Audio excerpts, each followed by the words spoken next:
नमस्कार मित्र, आज आम्ही सगळे आपले भारतीय विद्यापीठ मॉर्निंग ग्रुपचे आमचे सगळे जे आहेत मित्रमंडळी हे आज आम्ही धोम डॅमवरती आलेलो आहे।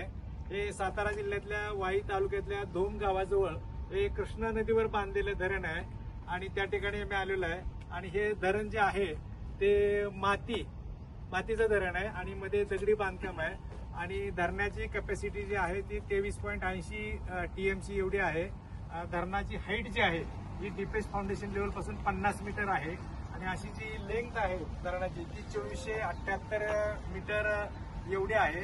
आणि ह्या धरणाचा मुख्य उद्देश हा ज्यावेळेला धरण बांधलं 1968 साली त्याचं काम सुरू झालं आणि 1977 ला जे आहे तर ते बांधकाम जे आहे ते 1977 ला कंप्लीट झालं।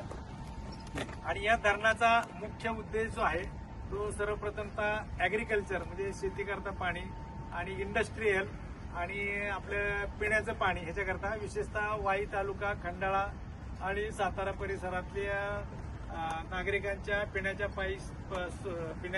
पाण्याच्या सोयीसाठी हे धरण विशेषतः बांधलेलं आहे। धन्यवाद।